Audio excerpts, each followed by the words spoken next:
Umamin man si Viana sa akin patungkol sa kanyang tunay na nararamdaman, ay hindi naman kami nagkaroon ng relasyon. I mean, we have. We're in some sort of special relationship, but not the girlfriend-boyfriend shit, since I don't do that. Isa pa, para na rin maprotektahan ko siya. If she involved herself any further, she will be in a great danger and I don't want that to happen. Magkakasama kami ngayong magpipinsan upang makilala yung girlfriend daw ni Avi. Umalis muna sa avion para sunduin yung girlfriend niya. I can't believe Avi has a dumb girlfriend. Like dude, I can't imagine him entering a serious relationship. Hindi ko maisip. Umakto pa si Hati na parabang nandidiri siya. Napatawa lamang naman ako sa kanya habang nakatingin sa aking cellphone. Tom, I want to text her. Ngunit ayoko na maisipin ni Viana na ang klingi ko, lalo na't wala naman kaming ganoong klaseng relasyon. We're just here to pleasure each other. Yun ang napagkasunduan namin dalawa kahit na alam ko naman na pareho namin gustong isa't isa. Naputol ang usapan namin magpipinsan nang dumating na sina Avion at yung girlfriend niya. Guys, this is my girlfriend, Elaine. Pagpapakilala niya sa kasama niyang babae. Nginitaan naman siya ng ilan at matipid lamang akong tumango. Bet you 8,000 bucks. Avi will only stay loyal for, let me say, 1 week. Napailing ako sa ibinulong ni Hati, ngunit hindi ko maitatanggi na natatawa ko roon. Lumipat ng upuan sa Hati upang magbigay pwesto kin Avion. Tinapik ako ni Avi sa likod kaya naman napalingon ako sa kanya. Kasama si Viana. Kumunot ang noo ko sa sinabi niya ngunit hindi na niya nasundan pa sasabihin dahil iginiya niya ang girlfriend niya papaupo. Nagtataka pa ako kung bakit bakantang upuan sa tabi ko. Umorder na kami ng pagkain at itong girlfriend ni Avi ay panayan tingin sa may entrance ng restaurant na para bang may hinihintay. Viana! Napaangat ako ng tingin nang marinig ko ang pangalan na iyon. Nakita ko si Viana na ngumingiti sa girlfriend ni Avi. Agad naman siyang nilapitan ni Elaine. Tinapik ako muli ni Avion at tinanguan. Kumunot muli ang noo ko dahil akala ko kanina ay binibiro niya lang ako. Pinaupo ng girlfriend ni Avi si Viana sa tabi niya at sa tabi ko. Hindi naman sa nagrereklamo ko, mas okay na nga yung ganito.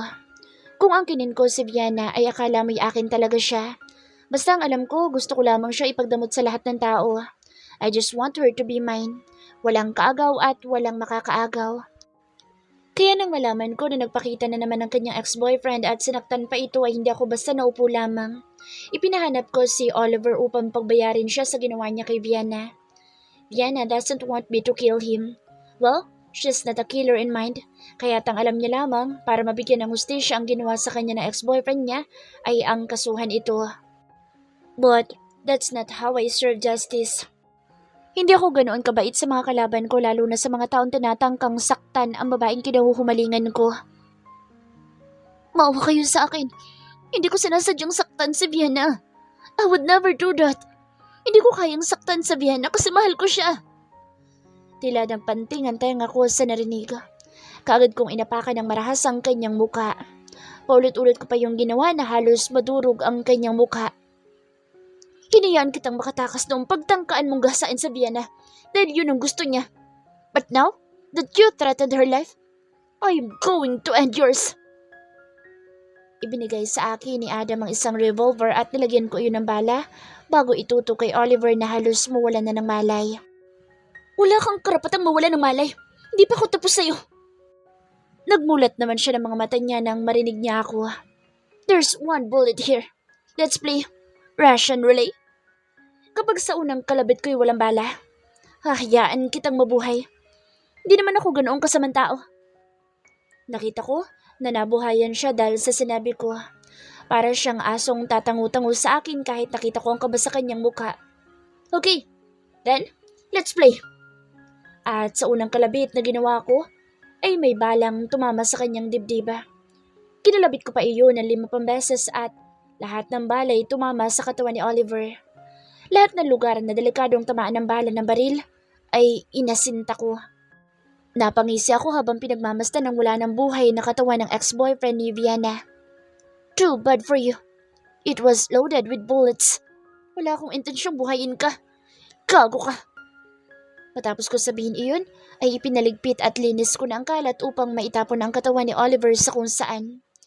Sinabi ko kay Viana na ipinakulong ko si Oliver kahit ang totoo'y tinapos ko na ang buhay nito. Ilang araw matapos na nangyari sa ex-boyfriend ni Viana, akala ko'y magiging tahimik ang buhay niya pero hindi. Namatay ang kanyang tiyahin at ang kanyang pinsan. Kung bakit at kung sinong gumuwa'y walang nakakaalam. Ni kahit anong ebidensya ay walang natira upang makapagturo sa nagpapatay sa kanila. Sinamahan ko ng gabing iyon si Viana sa bahay nila dahil alam ko na mahirap siyang iwanan ngayon. Nanatili ako sa tabi niya hanggang sa makatulog siya. Hindi ko alam kung anong oras na din ako nakatulog ng gabing iyon. Nagising ako sa pagtawag ni Adam sa akin. Sinabi niya na meron na raw silang lead sa kung sino ang pumatay o nagpapatay sa pamilya ni Viana at dahil doon ay kinailangan kong iwanan si Viana na mag-isa kahit na ayoko. Nang makabalik ako sa Manila ay agad ko ipinatawag sina Adam at pumasok kaming apat sa hidden room na meron ng penthouse ko. Dito ko inilalagay ang mga confidential na bagay sa organisasyon namin at tanging mga piling tao lamang ang nakakaalam nito. Sir, hindi ko alam kung gugustuhin niyong malaman. Sabi ni Adam bago iabot sa akin ang isang envelope.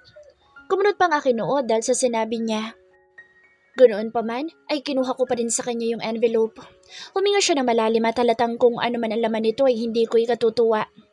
Binuksan ko ang envelope at agad na kinuha ang mga laman nito. Mga ebidensya iyon na makapagtuturo kung sino ang pumatay sa pamilya ni Viana.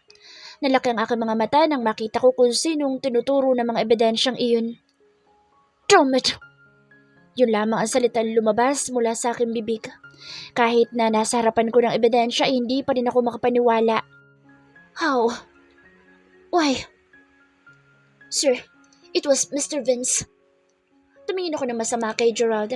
Isa sa mga inatasan ko mag-imbestiga. Langhiya, alam ko. Nababasa ko nga sa ibinigay nila sa akin ngayon. Damn it, it was my dad. It was he who called my Viana's family.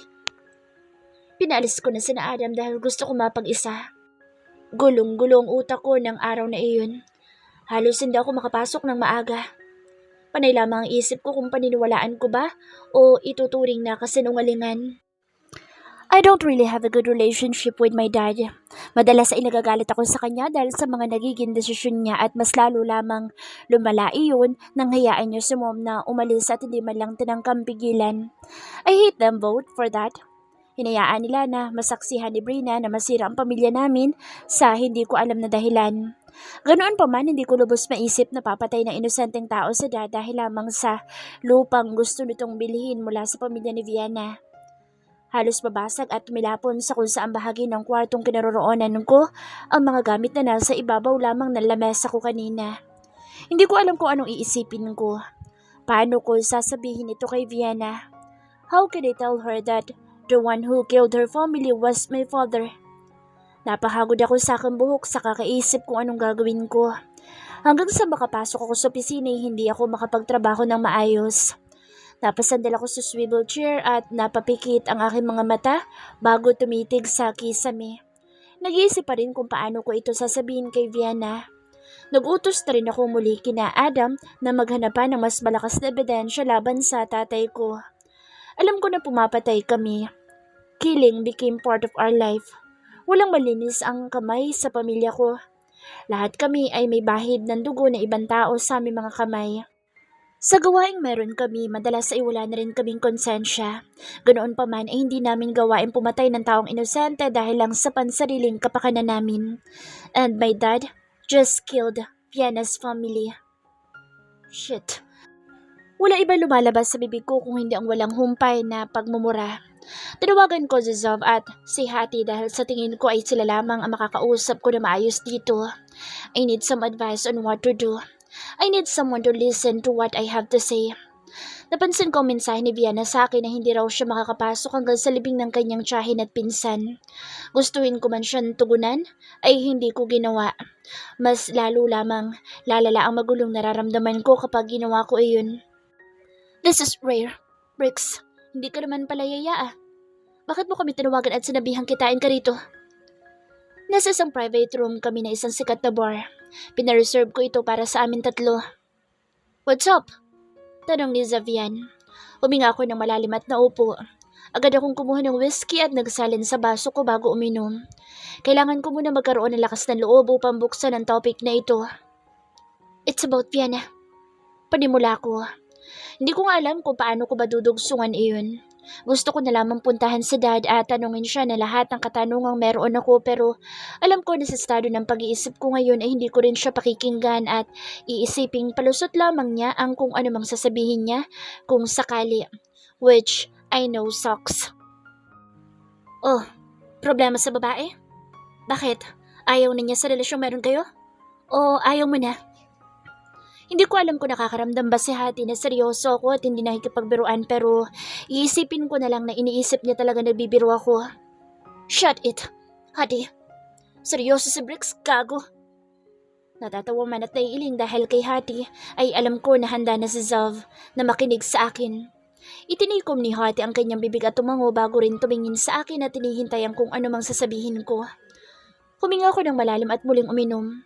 Kailangan ko talaga ng lakas ng loob. Hindi ba't gusto ko siyang tulungan na malaman kung sinong pumatay sa pamilya niya? Nagkatinginan ng dalawa bago tumango at muling bumaling sa akin. I know who killed her family. Oh, hindi ba't magandang balita iyan? It was my dad. Para ko naman hit sa sinabi kong iyon. Lahat ng emosyong alam ko ay nawala na at nablaan ko na lang talagang utak ko. Halos may buga ni Hati ang kanyang iniinom at si Xavier naman ay seryoso lamang na nakatingin sa akin. Shit! Pagmumura ni Hati. Same dude. Same. Is that true? Walang emosyong tanong ni Zav sa akin. Napatingin naman ako sa kanya. He's always been like this. Emotionless most of the time. Kaya kaming dalawa ay lagi magkasundo nung madalas pa namin siyang nakakasama. Emotionless doesn't mean he's not interested in the conversation. Sadyang madalas ay ayaw lang namin magpakita ng emosyon dahil doon kami sanay at komportable. Oo. Bumuntong hininga ako. Nagbigay na ng ebidensya mga tauhan natin. Hindi na ako nagtanong ng source. Everything was reliable to begin with. I will confront my dad and ask him firsthand. But not now, I guess. Hinilot kong aking sentido. Sadyang sumasakit ng ulo ko dahil kanina pa ako nag-iisip ng gagawin. Do you want our advice or not? Tanong muli ni Zava. Hindi pa rin nagbabago ang ekspresyon ng mukha niya. Nakatingin lamang siya sa akin at walang emosyon. The former.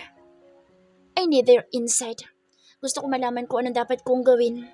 Ayoko magdesisyon na walang second opinion. Baka sa huli pagsisihan ko lang. I want to be frank, Bricks. You have two options. Seryosong sabi niya sa akin. Inihanda ko naman ang sarili ko sa kung anong sasabihin niya. First, you will tell her about this. But prepare yourself to lose her. Second, you will pretend like you don't know anything and protect your relationship with her. Either way, it will affect you. Actually, there is still a third one. You will tell her and help her seek justice for her family by throwing your father to jail for killing her family. It's up to you, Bricks. Ano man piliin mo, wala kang maririnig sa amin. We won't judge you dahil para sa'yo, kung ano man pipiliin mo, yun ang tama. Sambit ni Zava. Speeding facts, Zav. Ani Hati at tumingin sa akin. Susuportahan ka namin, Bricks. Ano man maging desisyon mo, dahil alam namin kung ano man ang pipiliin mong gawin. Yun ang pinaniniwalaan mong karapat-dapat gawin.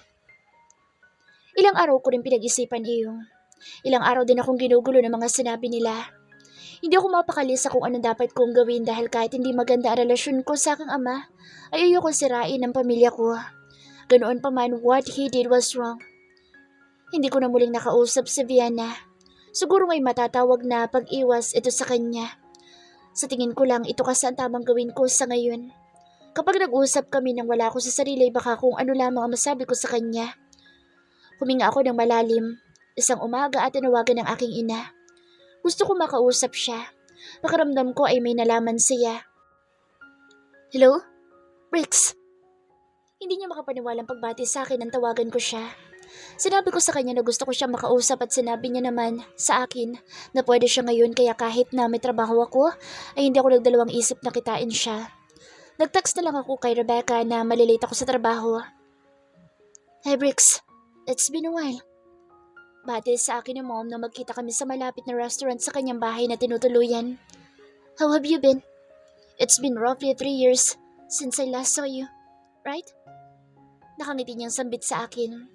Niyakap niya ako, tinayaan ko lang naman siyang gawin iyon. Hindi ko nagreklamo pero hindi ko rin yun ikinatuwa. Magmula na maghiwalay sila mom and dad, noong college ako, ay nagkaroon naman ng pagkakataon na magkaayos sila. But after a few years, naghiwalay ulit sila dahil sa hindi ko alam na dahilan. The relationship was on and off. I just have a few questions for you, man. Please, answer me with honesty. Ayoko makarinig ng kasinungalingan. Alam ko naman na may alam siya sa mga ginagawa ni Dad noon. Naglaho ang kanyang ngiti. Huminga siya ng malalim bago tumango sa akin. Hindi na ako magpapaligoy-ligoy pa mo. Did Dad happen to kill a family way back? Let's say, 4 years ago? May alam ka ba o natatandaan man lang? Kung sasabihin niyang wala ay aalis na ako rito. Kung sasabihin niya naman sa akin na meron ay baka magtagal pa ako ng konti. Nakita ko ang mabilis na pagbabago ng kanyang emosyon. Halos mablangko ang ekspresyon ng mukha niya ngayon. Why are you asking me that? Just answer, Mom. Pamumutol ko sa kanyang sinasabi. Nagmamadali ako. Bukod sa may trabaho pa ako ay gusto ko malaman kung may alam ba siya. Yes. Buntong hininga niya. Nalak ang aking mga mata sa gulat. So it was true. The reason why I left your father was because he killed a family. Dahil sa lupang gusto nitong makuha sa isang lugar sa Laguna. Uminom siya ng kape habang blanco nakatingin sa akin. Marahas kong kinagat ang aking labi. Pinipigilan ang matinding galit na nararamdaman ko ngayon. You know his plans? Tanong ko sa kanya. Ibinaba niya ang tasa ng kape at umiling. At first, he said na binabalak niya lang natakutin ng pamilyang nagmamay-ari ng lupang gusto niya. Pero hindi iyon ang nangyari. I heard from the report that they were killed. I was so mad at him for involving innocent family, involving children in his dirty works, na wala akong magawa kung hindi alayasan at iwanan siya. I was trying to get you and your sister pero hindi ko kayo nakuha. Ayoko rin naman masyado ma-stress si Brina dahil alam mo naman ang kondisyon niya. I decided to left alone. I actually wanted to talk about that with you, Briggs. I am sorry for leaving without you. Magulo rin kasang isip ko noon at sobra ang galit na nararamdaman ko para kay Vince. Kaya't mas pinili kong huwag muna kayong isama. Iyon na naging dahilan kaya't lalong hindi naayos ang relasyong binubuo ulit sana namin. Hinawakan niya aking kamay. Panay ang hingi niya ng tawad sa akin. Why didn't you turn him to the police? Tanong ko pa sa kanya. Ngumiti siya sa akin bago humugot ng malalim na paghinga. Rex, no matter how mad I am with his method or with the things he's capable to do, he's still my husband and the father of my children. Isa pa wala naman ako sapat na ebidensya noon para ipakulong siya. I feel sorry, though, sa mga taong naiwan ng pamilyang pinatay ni Vince. That morning, marami pa kaming pinag-usapan ni Mom. May mga bagay na nakapagpagaan ng aking pakiramdam at kahit papaano ay nababawasan na iniisip ko. Nagawa ko rin siyang patawarin sa ginawa niyang pangiiwan sa amin. Ipinaliwanag niya na tinangka niyang bumalik ngunit may mga bagay din siyang inaasikaso. They are communicating. Though her and my dad. Hindi ko lang siya nakakausap noon dahil ayoko nga siyang kausapin. But now that I know her side, I kind of forgive her. Matapos ko makumpirma na totoong ginawa ni Dad ay pinag-isipan kong mabuti kung anong dapat kong gawin. And I ended up picking the most stupid option. I ignored and avoided Vienna. Hirap na hirap ako sa aking ginagawa pero ginawa ko ang lahat upang iwasan siya at para lumayo ang loob niya sa akin. I even say hurtful things to her para iwasan na rin niya ako at layuan. That night, I heard that Vienna cried inside my car nang iwanan ko siya. I feel so damn guilty that I wanted to run to her house and beg for forgiveness. I made her cry and I hate myself for that. Still, I have no other choice. I can't talk her casually, knowing na may itinatago ako sa kanya tungkol sa pagkamatay sa pamilya niya. Alam ko na hindi maganda itong ginagawa ko kaya lang, hindi ko na rin alam kung ano pang gagawin ko. Sa mga sumunod na araw ay napansin ko na rin ang pag-iwas ni Vienna.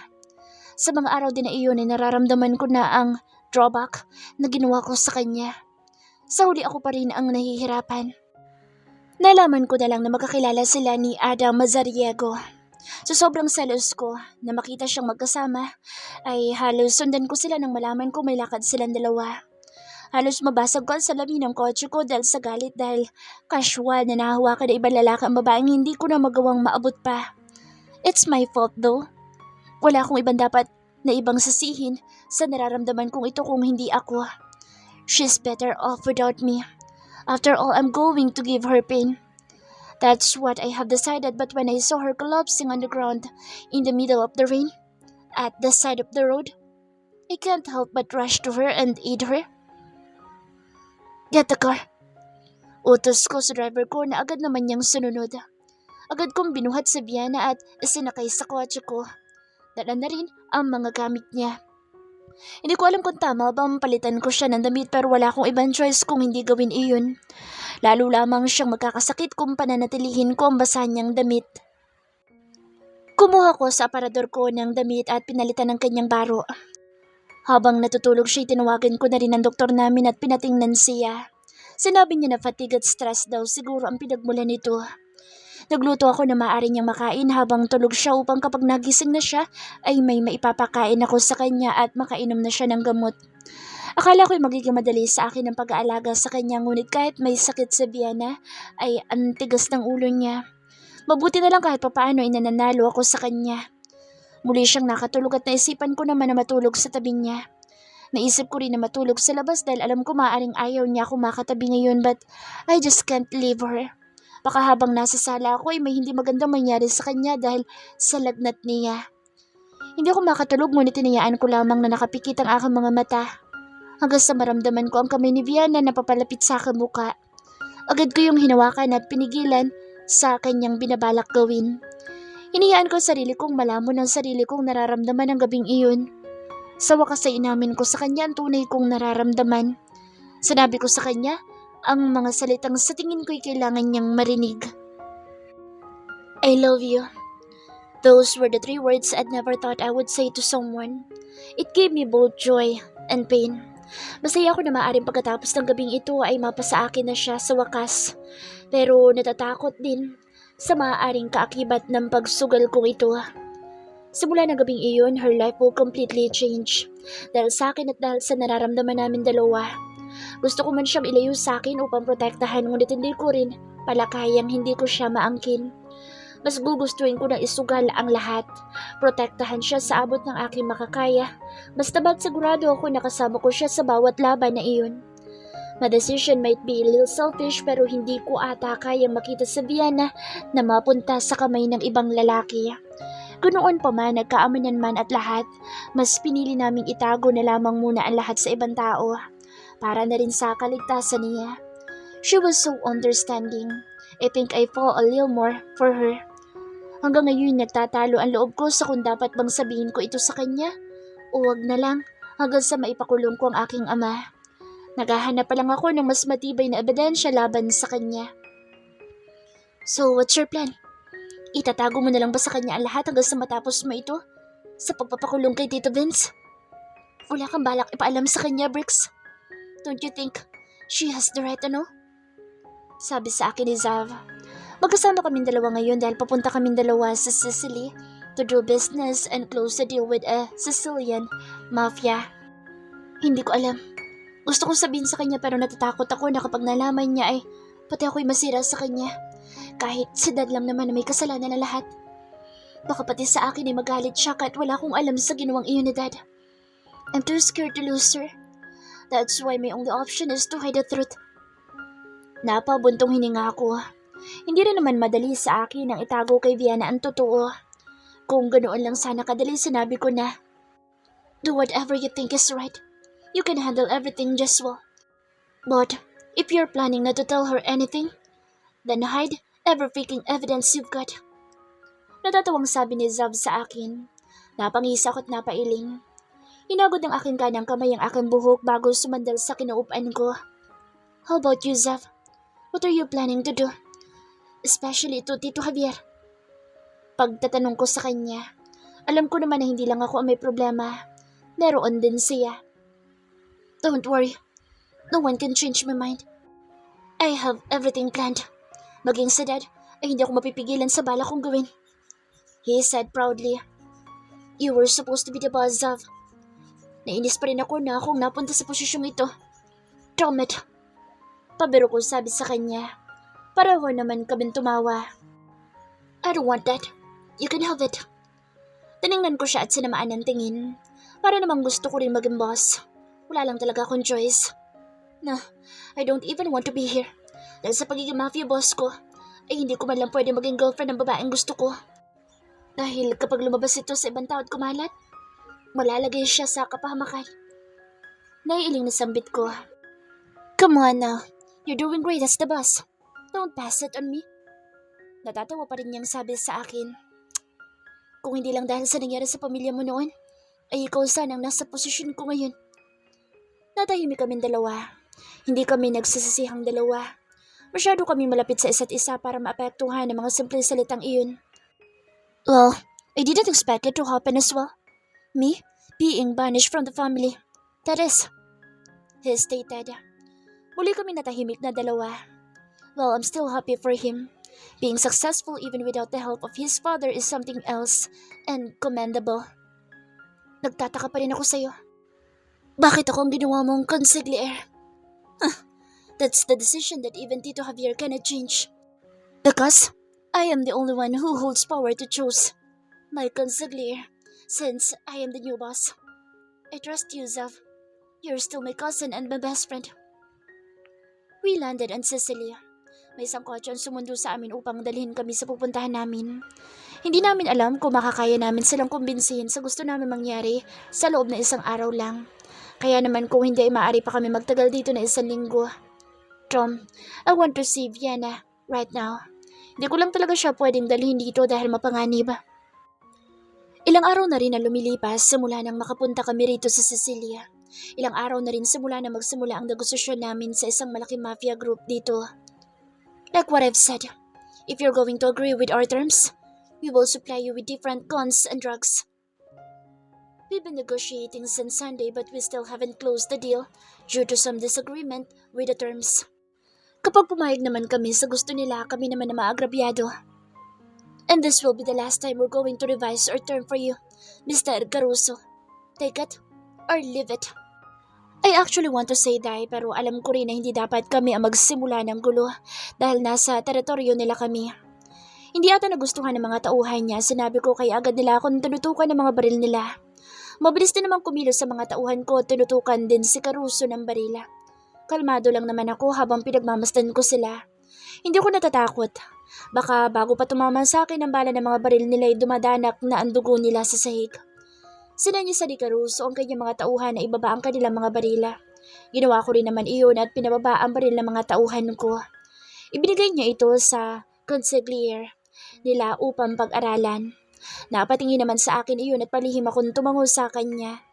Nakausap na namin siya at alam na namin kung ano mga dapat baguhin sa kontrata, kung saan makikinabang kami pero pasok sa kagustuhan nila.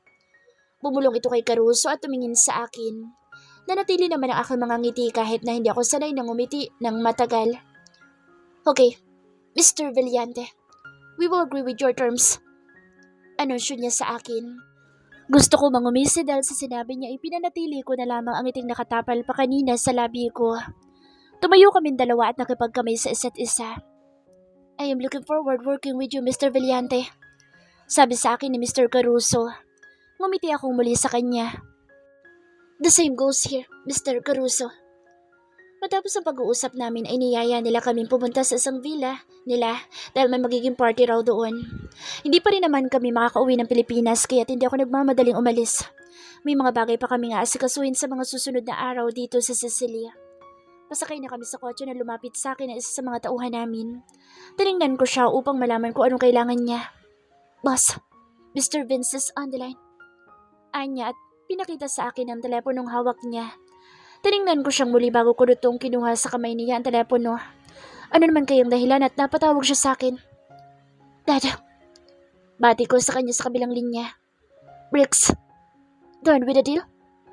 Hindi ko alam kung ano nangyayari sa kanya pero ramdam ko na may hindi magandang nangyayari sa Pilipinas.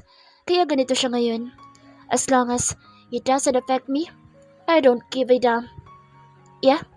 What now? You called because? Nagmamadali ako. Sa katunayan niya na iyo kong kausap siya. Naalala ko lang kung anong ginawa niya sa pamilya ni Viana. Hindi agad siya nagsalita. Huminga siya na malalim kaya't lalong kumunot ang aking noo. What the heck is with him? And his long ass paws. Dad, I don't have... Viana was shot. 2 beses. Isinugod na siya sa ospital. Her condition is still unknown. Hindi ko na siya pinatapos pa at agad na pinutol ang tawag. Inihagis ko ang telepono pabalik sa tauhan ko at agad ako lumabas ng kotseng sinasakyan ko upang sumakay sa ibang kotse na makakapagdala sa akin sa airport. Kailangan ko umuwi ng Pilipinas. Rix, saan ka pupunta? Napatigil ako sandali at nalungan ko si Zav. Napansin niya ekspresyon ko kaya siguro naintindihan niya ang binabala kong gawin.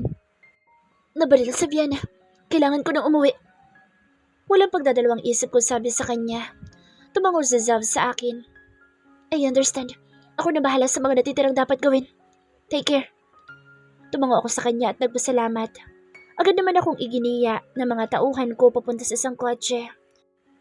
Whoever did this to her, I will make them pay and beg for their life.